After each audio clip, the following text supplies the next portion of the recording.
Hi students, ఈరోజు BCom 6M విద్యార్థులకి advanced cost accounting subject నందు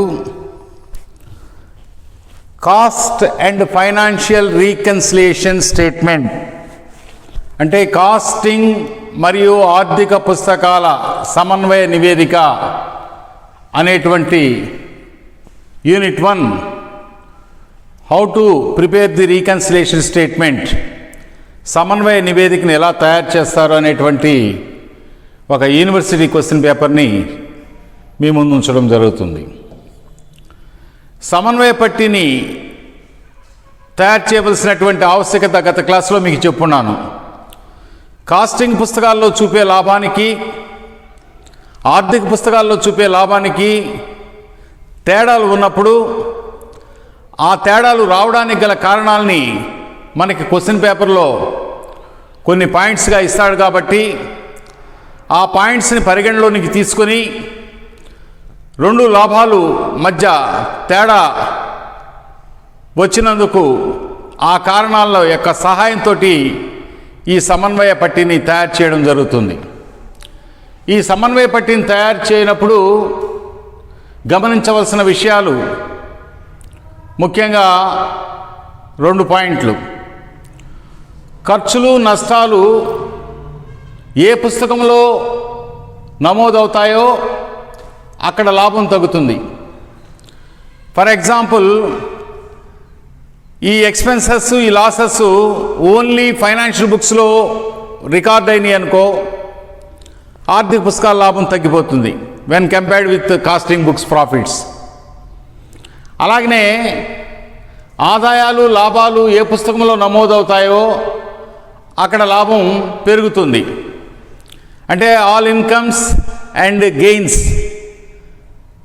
recorded only in financial books అనుకుందాం, ఆర్థిక పుస్తకాల్లో మాత్రమే నమోదైనవి అనుకుందాం. ఈ ఆదాయపు అంశాల వల్ల ఆ ఫైనాన్షియల్ బుక్స్ యొక్క లాభం పెరుగుతుంది, కాస్టింగ్ పుస్తకాల్లో తగ్గడం జరుగుతుంది.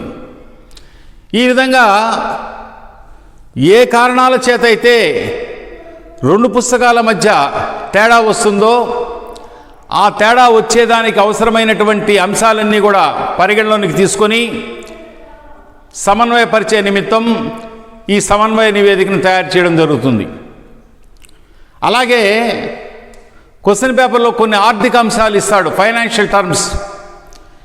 అవి కేవలము ఆర్థిక పుస్తకాల్లోనే నమోదవుతాయి కానీ కాస్టింగ్ పుస్తకాల్లో రికార్డు కావు.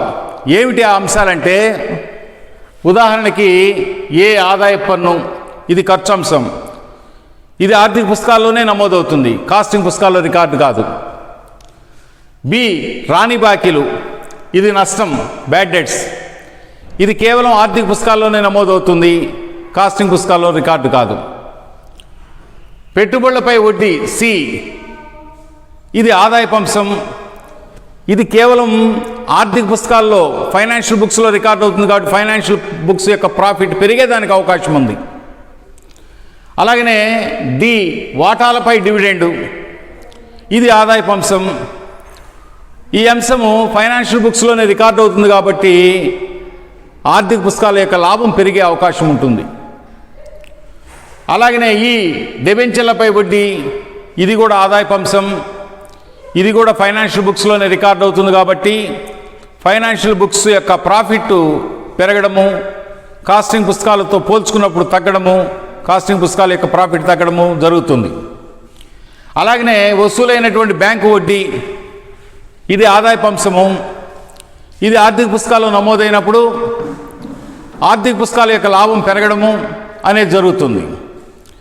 అలాగనే బ్యాంకు ఓవర్ డ్రాఫ్ట్పై వడ్డీ, ఇది ఖర్చు అంశం, ఇది ఆర్థిక పుస్తకాల్లో మాత్రమే నమోదవుతుంది కాబట్టి ఆర్థిక పుస్తకాల యొక్క లాభం తగ్గడము, కాస్టింగ్ పుస్తకాల్లో రికార్డు కాదు కాబట్టి అక్కడ లాభం పెరగడం జరుగుతుంది.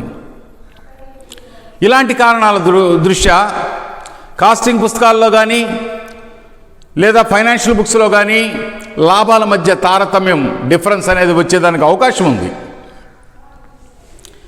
ఈ యొక్క తారతమ్యాలకు గల కారణాలని వెలికి తీసి సమన్వయ నివేదికను తయారు చేయవలసినటువంటి బాధ్యత విద్యార్థి మీద ఉంటుంది. ఇక్కడ పేర్కొన్నటువంటి A to G ఈ ఐటమ్స్ అన్నీ కూడా మీరు మనసులో పెట్టుకోండి విద్యార్థిగా. ఇవి కేవలం ఆర్థిక పుస్తకాల్లోనే రికార్డు అవుతుంది, కాస్టింగ్ పుస్తకాల్లో రికార్డు కావు. అలాంటి సందర్భాల్లో లాభాల మధ్య వ్యత్యాసం గోచరించేదానికి అవకాశం ఉంది. ఇప్పుడు ఒక యూనివర్సిటీ క్వశ్చన్ పేపర్ కానీ తీసుకున్నట్లయితే, from the following figures prepare a reconciliation statement. ఈ దిగువ ఇచ్చినటువంటి 12 పాయింట్స్ ఇచ్చినాడు A to J L. ఈ 12 పాయింట్స్లో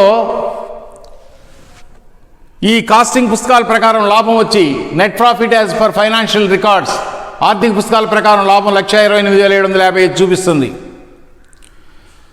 B net profit as per costing records 1,72,400 చూపిస్తుంది. కాస్టింగ్ పుస్తకాల ప్రకారమేమో 1,72,400 లాభం చూపిస్తుంటే, ఆర్థిక పుస్తకాల ప్రకారం ఫైనాన్షియల్ బుక్స్ ప్రకారం 1,28,755 రూపాయల లాభం చూపిస్తుంది. ఈ రెండు లాభాల మధ్య వ్యత్యాసం రావడానికి గల కారణాలు C to L, ఈ 10 పాయింట్లు.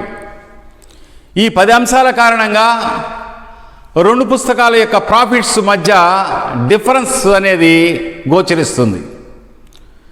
దీన్ని సమన్వయపరుస్తూ సమన్వయ నివేదికని మనము ఈ విధంగా పరీక్షల్లో ఆన్సర్గా మీరు చూపవలసి ఉంటుంది. పైన హెడ్డింగ్ ఏంటంటే రీకన్సిలియేషన్ స్టేట్మెంట్, సమన్వయ నివేదిక అని హెడ్డింగ్ పెట్టి పర్టికులర్స్ వివరాలు, ఇన్నర్ కాలం, అవుటర్ కాలం రూపీస్ అని చెప్పేసి ఈ యొక్క కాలమ్స్ మెయింటైన్ చేయాలా. ఇది ఫార్మేట్, సమన్వయ నివేదికను తయారు చేసేటువంటి ఒక నమూనా. అలాగనే మనము క్వశ్చన్ కానీ గమనించినట్లయితే, ఈ సమన్వయ నివేదికను తయారు చేయాలంటే పరీక్షల్లో క్వశ్చన్ పేపర్లో కాస్టింగ్ పుస్తకాల ప్రకారం లాభమైనా ఇవ్వాలి, లేదా ఆర్థిక పుస్తకాల ప్రకారం లాభమైనా ఇవ్వాలి. ఈ రెండు లాభాల్లో ఏదో ఒక లాభంతో మనం లెక్క స్టార్ట్ చేయవలసి ఉంటుంది. కానీ ఈరోజు క్వశ్చన్ పేపర్లో దొంగ చేతికి తాళాలు ఇచ్చినట్లు ఆన్సర్తో సహా రెండు పుస్తకాల యొక్క లాభాలు ఇచ్చేశాడు. కాస్టింగ్ పుస్తకాల ప్రకారము లాభం 1,72,400 ఇచ్చాడు, ఫైనాన్షియల్ పుస్తకాల ప్రకారం లాభం 1,28,755 ఇచ్చాడు. ఈ రెండు లాభాల్లో మీకు ఇష్టం వచ్చినటువంటి పుస్తకం యొక్క లాభంతో సమన్వయ నివేదికని ప్రారంభించినట్లయితే రెండో పుస్తకం యొక్క ఆన్సరు మీకు దిగువన వస్తుంది. ఇప్పుడు చూడండి, ఫర్ ఎగ్జాంపుల్ కాస్టింగ్ పుస్తకాల ప్రకారం లాభం 1,72,400 తోటి ఇక్కడ స్టార్ట్ చేశాడు.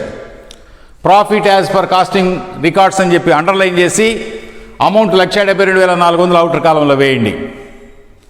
ఇప్పుడు ఈ లాభాన్ని వేసిన తర్వాత మిగిలినటువంటి C to L 10 పాయింట్స్లో కొన్ని ఐటమ్స్ కూడడం, కొన్ని ఐటమ్స్ తీసివేయడం జరుగుతుంది.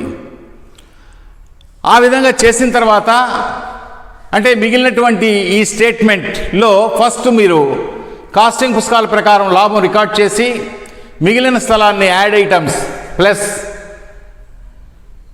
మరికొంత స్థలాన్ని మైనస్ ఐటమ్స్ లెస్గా రెండు భాగాలకు విభజించుకోండి. విభజించిన తర్వాత ఫస్ట్ కాస్టింగ్ పుస్తకాల ప్రకారం లాభం 1,72,400తో నువ్వు స్టార్ట్ చేస్తే నీకు వచ్చే ఆన్సరు ఆర్థిక పుస్తకాల ప్రకారం లాభం net profit as per financial books 1,28,755. ఈ ఆన్సర్ కూడా వాడే ఇచ్చేస్తున్నాడు 1,28,755. అంటే నువ్వు కాస్టింగ్ పుస్తకాల ప్రకారం బయలుదేరితే ఈ ఆన్సర్ వస్తుంది. ఒకవేళ ఫైనాన్షియల్ బుక్స్ ప్రకారం 1,28,755తో కానీ బయలుదేరితే 1,72,400 ఆన్సర్ వస్తుంది. ఎప్పుడైతే రెండు పుస్తకాల యొక్క లాభాలు ఇస్తాడో కొంతమంది విద్యార్థులు కాస్టింగ్ పుస్తకాల ప్రకారం చేయవచ్చు, మరికొంతమంది విద్యార్థులు ఆర్థిక పుస్తకాల ప్రకారం యొక్క లాభంతో స్టార్ట్ చేయవచ్చు. ఏ ఒక పుస్తకం యొక్క లాభంతో స్టార్ట్ చేసినా రెండో పుస్తకం యొక్క లాభం ఆన్సర్ అవుతుంది. అలా కాకుండా పరీక్షలో ఒకే పుస్తకం యొక్క లాభం ఇచ్చినట్లయితే తప్పనిసరిగా ఆ ఇచ్చిన లాభంతో మీరు లెక్క ప్రారంభించవలసి ఉంటుంది. ఇప్పుడు ఈ రెండు లాభాలు ఇచ్చాడు కాబట్టి చాయిస్ లెఫ్ట్ ది స్టూడెంట్స్ కాబట్టి ఇప్పుడు ఈ ఆన్సర్లో profit as per costing records, costing పుస్తకాల ప్రకారం లాభం రాసి అవుటర్ కాలంలో వేసి కూడవలసిన ఐటమ్స్, తీసివేయాల్సిన ఐటమ్స్. ఇప్పుడు ఒక్కొక్క పాయింట్గా మనం తీసుకున్నట్లయితే ఎట్లా సాల్వ్ చేయాలా, how to prepare reconciliation statement. 2 పాయింట్లు లాభాలకు సంబంధించినవి ఏవి, సి వచ్చేసి ఇక్కడి నుంచి ఈ 2 పుస్తకాల మధ్య వ్యత్యాసం రావడానికి గల కారణాల్లో సి కాడి నుంచి ఎల్ దాకా ఉన్నాయి. సి పాయింట్ వచ్చి works overheads under recovered in costing books 3120. Works overheads under valued అంటే వర్క్స్ ఓవర్ హెడ్స్ అంటే ఫ్యాక్టరీ పరోక్ష ఖర్చులు కాస్టింగ్ పుస్తకాల్లో అండర్ రికవర్డ్ తక్కువకి విలువ కట్టినారు. అంటే మీరు వర్కింగ్లో కానీ చూసినట్లయితే వర్కింగ్ అని రాసి CB costing books, FB financial books అని చెప్పి మధ్య గీత కొట్టి నువ్వు కాస్టింగ్ పుస్తకాల ప్రకారం బయలుదేరుతున్నావు కాబట్టి, కాస్టింగ్ పుస్తకాల ప్రకారం లాభంతో స్టార్ట్ చేస్తున్నావు కాబట్టి నీ యొక్క వర్కింగ్లో కాస్టింగ్ బుక్స్ అని చెప్పి టిక్ చేసుకో. ఈ వర్కింగ్లో 2 ఆన్సర్లు వస్తాయి నీకు. కాస్టింగ్ పుస్తకాల ప్రకారం బయలుదేరితే ఈ ఆన్సర్స్ ప్లస్ ఆర్ మైనస్ ఇక్కడ ఉన్నాయి చూసారా, ఈ సింబల్స్ ప్రకారం ఫాలో కావాలా. ఒకవేళ ఫైనాన్షియల్ బుక్స్ ప్రకారం బయలుదేరితే ఈ యొక్క సింబల్స్ ప్రకారము మనము నోట్ చేసుకోవాల్సినటువంటి అవసరం ఉంటుంది. అంటే ఈ వర్కింగ్లో 2 ఆన్సర్లు మనకి స్పష్టంగా తెలుస్తాయి. ఇప్పుడు ఫస్ట్ పాయింట్ ఏంటంటే factory overheads or works overheads under recovered in costing books 3120 అన్నాడు. అంటే ఫ్యాక్టరీ పరోక్ష ఖర్చులు 3120 రూపాయలు కాస్టింగ్ పుస్తకాల్లో తక్కువ రాశారు. ఖర్చు కదా, ఖర్చు ఎక్కడ తక్కువ రాస్తే అక్కడ లాభం పెరుగుతుంది. ఇప్పుడు వర్కింగ్లో చూడండి 3120 రూపాయల ఖర్చు కాస్టింగ్ పుస్తకాల్లో తక్కువ రాశాడు. ఖర్చు తక్కువ అయితే లాభం పెరుగుతుంది. అంటే కాస్టింగ్ పుస్తకాల్లో యారో మార్క్ పైకి ఇచ్చున్నాం. అంటే it's an indicator of rising profits. లాభాలు పెరుగుతున్న దానికి చిహ్నము, లాభాలు పెరుగుతున్న దానికి గుర్తు యారో మార్క్ పైకి, యారో మార్క్ కింద కంటే లాభాలు తగ్గుతున్నట్లు ఆ యొక్క ఇండికేషన్, ఆ యొక్క చిహ్నము యొక్క ఉద్దేశము యారో మార్క్ కిందకుంటే లాభాలు తగ్గుతున్నాయి, యారో మార్క్ పైకి ఉంటే లాభాలు పెరుగుతున్నాయి. ఇప్పుడు 3120 రూపాయలు ఫ్యాక్టరీ పరోక్ష ఖర్చులు కాస్టింగ్ పుస్తకాలు తక్కువ రాశారు. అంటే ఖర్చు కాస్టింగ్ పుస్తకాలు తక్కువ రాసినందువల్ల లాభం పెరిగింది యారో మార్క్ పైకి. ఇక్కడ లాభం పెరిగిందంటే ఇక్కడ లాభం తగ్గు ఉంటుంది ఆటోమేటిక్గా. ఈ 2 పుస్తకాల మధ్య లాభాల్లో వ్యత్యాసం రావడానికి ఇది ఒక కారణం. ఈ 3120 ఫ్యాక్టరీ పరోక్ష ఖర్చులు కాస్టింగ్ పుస్తకాల్లో తక్కువ రాశారు ఈ ఖర్చు, అందువల్ల కాస్టింగ్ పుస్తకాల లాభం పెరిగింది, ఫైనాన్షియల్ పుస్తకాల లాభం తగ్గింది. వీటిని హౌ టు రీకన్సైల్, వీటిని సమన్వయపరచాల్సిన విధానం ఏంది. ఇక్కడ లాభం 3120 పెరిగింది కాబట్టి యారో మార్క్ పైకి ఉందంటే పెరిగింది కాబట్టి ఆ 3120 మైనస్ చేస్తే దీంతో ఈక్వల్ అయిపోతుంది. లేదు ఫైనాన్షియల్ బుక్స్ని రెక్టిఫై చేసే పని అయితే, దీన్ని సరి చేసే పని అయితే, దీన్ని సవరించే పని అయితే ఇక్కడ 3120 లాభం తగ్గింది కాబట్టి 3120 యాడ్ చేసినట్లయితే దీంతో ఈక్వలైజ్ అవుతుంది. అయితే విద్యార్థి ఎయిదర్ ప్లస్ ఆర్ లెస్ ఏదైనా ఒకే పని చేయాలా, ఏదైనా ఒక పుస్తకాన్ని సవరించాలా. ఇప్పుడు కాస్టింగ్ పుస్తకాలు గారు సవరించే పని అయితే లాభం పెరిగింది కాబట్టి మైనస్ చేస్తే సరిపోతుంది. లేదా ఆర్థిక పుస్తకాల ప్రకారం లాభం తగ్గింది కాబట్టి తగ్గిన చోట పెంచాలా, యాడ్ చేస్తాం. ఇప్పుడు మనం కాస్టింగ్ పుస్తకాల ప్రకారం బయలుదేరినాం కాబట్టి, అంటే మనం స్టార్ట్ చేసినటువంటి problem profits as per costing books కాబట్టి మనము దీని యొక్క సింబల్ రౌండ్ ఆఫ్ చేసి టిక్ చేసుకున్నాం. అంటే తీసివేతల్లో వేయాలి 3120. సో చక్కగా 3120ని లెస్ ఐటమ్స్లో మైనస్ ఐటమ్స్లో వేసి works overheads under recovered in costing books, costing పుస్తకాల్లో తక్కువగా నమోదు చేసినటువంటి ఫ్యాక్టరీ పరోక్ష ఖర్చులు అని చెప్పి రాస్తే సరిపోతుంది. ఇక్కడ ఏం రాయాలో మాకు తెలియడం లేదు సార్, అమౌంట్ అయితే వేయగలుగుతున్నాం అని అనుకుంటే చక్కగా క్వశ్చన్ పేపర్లో ఇచ్చింది శుభ్రంగా రాసి వదిలేయండి. అలాగనే నెక్స్ట్ పాయింట్ ఏబి అనేది 2 పుస్తకాల యొక్క లాభాలు. సి పాయింట్ రెక్టిఫై చేశాం. D point administrative overheads recovered in excess costing books 1700. అంటే పరిపాలన లేదా నిర్వహణ ఖర్చులు రికవర్డ్ ఇన్ ఎక్సెస్ కాస్టింగ్ పుస్తకాల్లో ఎక్కువగా నమోదు చేశారట. ఇందాక ఫ్యాక్టరీ పరోక్ష ఖర్చులు కాస్టింగ్ పుస్తకాల్లో తక్కువగా నమోదు చేశారు సి పాయింట్లో. ఇప్పుడు డి పాయింట్లో అడ్మినిస్ట్రేటివ్ ఓవర్ హెడ్స్ పరిపాలనా ఖర్చులు, నిర్వహణ ఖర్చులు, ఈ ఖర్చులు కూడా ఎక్కువగా రాశారు ఈసారి కాస్టింగ్ బుక్స్లో. ఎంత? 1700. ఇప్పుడు వర్కింగ్ అని చూసినట్లయితే 1700 పరిపాలనా ఖర్చులు కాస్టింగ్ పుస్తకాల్లో ఎక్కువగా రాసినందువల్ల, ఖర్చు ఎక్కువైనందువల్ల లాభం తగ్గిపోయింది. ఇక్కడ లాభం తగ్గిందంటే యారో మార్క్ కిందకి ఆటోమేటిక్గా ఫైనాన్షియల్ బుక్స్లో లాభం పెరుగుంటుంది, యారో మార్క్ పైకి. ఈ 2 పుస్తకాలని సమన్వయపరచాలంటే తక్కువ ఉన్న చోట కూడాల, లాభం తక్కువ ఉంది కాబట్టి యాడ్ చేస్తాం. లేదు దీన్ని సరిచేసే పని అయితే లాభం ఎక్కువ ఉంది కాబట్టి మైనస్ చేస్తాం. ఏదన్నా ఒక పని చేయాలి, either ప్లస్ ఆర్ లెస్. అయితే మనం కాస్టింగ్ పుస్తకాల ప్రకారం బయలుదేరాం కాబట్టి ఈ వర్కింగ్ నోట్ ప్రకారం ప్లస్ అని వచ్చింది. సో 1700ని కూడాలా, 1700ని యాడ్ ఐటమ్స్లో వేసి administrative overheads recovered in excess in costing books అని చెప్పి రాస్తే సరిపోతుంది. అలాగే next point, depreciation charged in financial records 11,200. తరుగుదల ఆర్థిక పుస్తకాల్లో 11,200 రాస్తున్నారు. Depreciation recovered in costing books 12,500. Costing పుస్తకాలు ఏమో తరుగుదల అనేది ఖర్చు, కాస్టింగ్ పుస్తకాల్లో 12,500 తరుగుదల రాస్తే పొరపాటున ఫైనాన్షియల్ అకౌంటెంట్ ఫైనాన్షియల్ బుక్స్లో 11,200 రాశాడు. అంటే కాస్టింగ్ పుస్తకాల్లో తరుగుదల ఎక్కువ రాస్తున్నాడు. ఈ డిప్రిసియేషను ఈ అండ్ ఎఫ్ ఈ 2 బిట్లు కానీ పరిశీలిస్తే కాస్టింగ్ పుస్తకాల్లో 12,500 తరుగుదల నమోదైతే కాస్ట్ అకౌంటెంట్ 12,500 రికార్డ్ చేస్తే తరుగుదల, ఫైనాన్షియల్ అకౌంటెంట్ ఫైనాన్షియల్ బుక్స్లో 11,200 రికార్డ్ చేశాడు. అంటే తరుగుదల ఖర్చు ఎక్కడ ఎక్కువ అయింది? ఖర్చు కాస్టింగ్ పుస్తకాల్లో 1300, ఈ రెండింటికి తేడా 1300 ఎక్కువ రాశాడు తరుగుదల. ఇక్కడ ఖర్చు పెరిగింది కాబట్టి లాభం తగ్గింది, యారో మార్క్ కిందకి. ఇక్కడ లాభం తగ్గిందంటే ఆటోమేటిక్గా లాభం పెరుగుంటుంది. తగ్గిన చోట కూడాలి, పెరిగిన చోట తీసేయాలి. ఇప్పుడు మనం కాస్టింగ్ పుస్తకాల ప్రకారము ఈ 1300ని కూడితే సరిపోతుంది. సో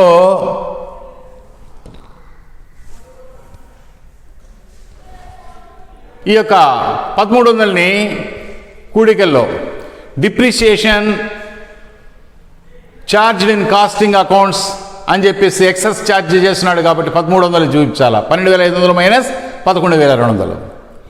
అలాగే next point, interest recovered, interest received but not included in costing 8,000.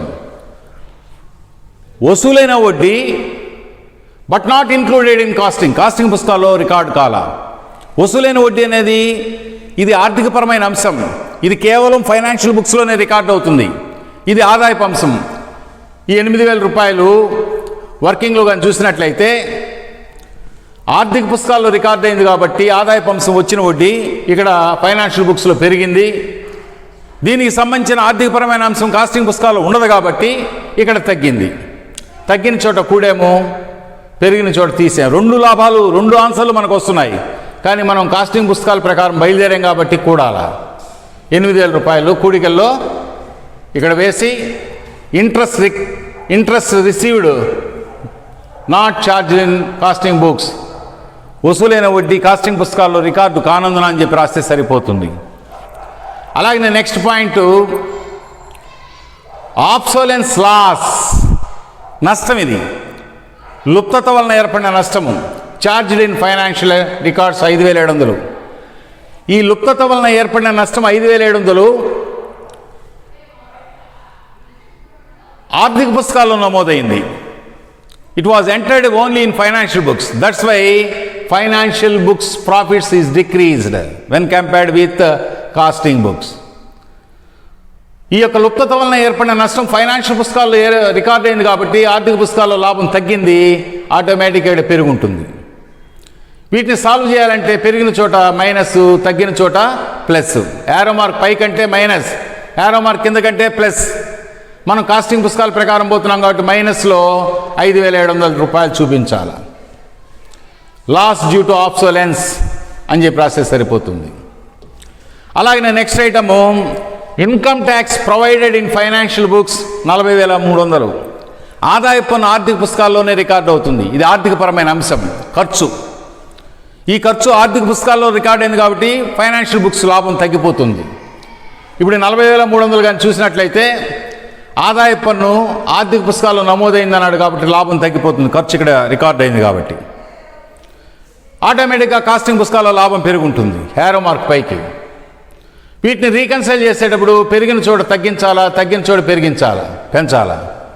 మనం కాస్టింగ్ పుస్తకాల ప్రకారం పోతున్నాం కాబట్టి మైనస్లో 40,300 రూపాయలు చూపించాలి. ఇన్కమ్ ట్యాక్స్ అని చెప్పి రాస్తే సరిపోతుంది. అలాగే నెక్స్ట్ పాయింట్ గమనించినట్లయితే bank interest credited in financial books 750. మనకు రావాల్సిన వడ్డీ బ్యాంకు వాళ్ళు 750 ఉంటే దాన్ని ఫైనాన్షియల్ బుక్స్లో రికార్డ్ చేశాడు, ఆదాయపు అంశం. 750 ఇక్కడ ఫైనాన్షియల్ బుక్స్లో రికార్డ్ అయింది కాబట్టి వచ్చిన వడ్డీ ఆదాయం కాబట్టి ఇక్కడ లాభం పెరిగింది, ఇక్కడ లాభం తగ్గింది. యారో మార్క్ కిందకి అంటే ప్లస్, ఇది మైనస్. సో కాస్టింగ్ పుస్తకాల ప్రకారం తీసుకోవాలి కాబట్టి 2 ఆన్సర్స్ వస్తున్నాయి. కాస్టింగ్ పుస్తకాల ప్రకారం ప్లస్ కాబట్టి 750ని కూడాలా. Bank interest credited only in financial books అని చెప్పి రాస్తే సరిపోతుంది. అలాగనే store adjustments credited in financial books. Store సర్దుబాట్లు ఫైనాన్షియల్ బుక్స్లో క్రెడిట్ అయ్యింది 475. క్రెడిటెడ్ అని అన్నాడు ఆదాయం, డెబిటెడ్ అంటే ఖర్చు, క్రెడిటెడ్ అన్నాడు కాబట్టి ఆదాయం కాబట్టి 475 ఫైనాన్షియల్ బుక్స్లో రికార్డ్ అయ్యి ఉండాలి. 475 ఫైనాన్షియల్ బుక్స్ ఎఫ్బీలో రికార్డ్ అయింది ఆదాయం కాబట్టి లాభం పెరిగింది, ఇక్కడ లాభం తగ్గింది కాబట్టి యాడ్, పెరిగింది కాబట్టి మైనస్. మనం కాస్టింగ్ పుస్తకాల ప్రకారం బయలుదేరాం కాబట్టి ప్లస్, కూడికల్లో 475 చూపించాలి. Store adjustments credited in financial books only. అలాగే next last item depreciation of stock charged in financial books. అంటే సరుకు మీద తరుగుదల అనేది ఖర్చు. సరుకు మీద ఏర్పడిన తరుగుదల 6,750 ఫైనాన్షియల్ బుక్స్లో రికార్డ్ అయిందన్నాడు. ఈ ఖర్చు 6,750 ఫైనాన్షియల్ బుక్స్లో రికార్డ్ అయిందన్నాడు కాబట్టి ఫైనాన్షియల్ బుక్స్లో ఖర్చు రాసినందువలన లాభం తగ్గిపోయింది, ఇక్కడ రికార్డు కాలేదు కాబట్టి కాస్టింగ్ పుస్తకాల్లో లాభం పెరిగింది. వీటిని రీకన్సైల్ చేయాలంటే పెరిగిన చోట యారో మార్క్ పైకి ఉంది కాబట్టి మైనస్. దీన్ని రెక్టిఫై చేసే పని యారో మార్క్ ఎందుకు ఉంది, లాభాలు తగ్గున్నాయి కాబట్టి యాడ్ చేయాలా, ఏదైనా ఒక పని చేయాలా, ఎయిదర్ ప్లస్ ఆర్ లెస్. మనం కాస్టింగ్ పుస్తకాల ప్రకారం బయలుదేరాం కాబట్టి దీన్ని మైనస్ చేయాలి. సో 6,750ని మైనస్లో వేసి loss due to depreciation in stock values అని చెప్పి రాయాల. తర్వాత అంతా చేసిన తర్వాత ఫస్ట్ మనము profit as per costing books అని రాస్తున్నాం. దీనికి యాడ్ ఐటమ్స్ వచ్చేసి ఈడ గీత కొట్టి 1, 2, 3, 4, 5 ఈ 5 అంశాలు దీనికి కలపాల 1,72,400కి. ఈ 5 అంశాలు కూడితే 12,225 అవుటర్ కాలంలో వేసి 1,72,400 ప్లస్ 12,225 కలిపితే 1,84,625. ఇందులో నుంచి లెస్ ఐటమ్స్, తీసివేయవలసిన ఐటమ్స్ 1, 2, 3, 4 ఈ 4 అంశాలు కలిపి తీసేయాలి. ఈ 4 అంశాలు కలిపితే అవుటర్ కాలంలో 55,870. ఈ 55,870ని 1,84,625లో తీసేస్తే 1,28,755. మనం బయలుదేరింది profit as per costing records. మనకు వచ్చిన answer net profit as per financial records 1,28,755. Cost పుస్తకాల ప్రకారం లాభం 1,72,400తో బయలుదేరితే ఆర్థిక పుస్తకాల ప్రకారం లాభం 1,28,755 వచ్చింది. అంటే క్వశ్చన్ పేపర్లో ఇచ్చిన ఆన్సరే వచ్చేసింది మనకి. ఈ విధంగా 2 పుస్తకాల మధ్య తేడాలను సమన్వయపరుస్తూ సమన్వయ నివేదికను తయారు చేయవలసి ఉంటుంది. ఈ 3 స్లైడ్స్ చక్కగా క్లీన్గా అబ్జర్వ్ చేసి అర్థం చేసుకుంటారని ఆశిస్తూ ఈ వీడియోగా నచ్చినట్లయితే బెల్ ఐకాన్ బటన్ నొక్కి సబ్స్క్రైబ్ చేయండి. మరొక టాపిక్లో మిమ్మల్ని కలుస్తాను. అంతవరకు సెలవు. ధన్యవాదములు.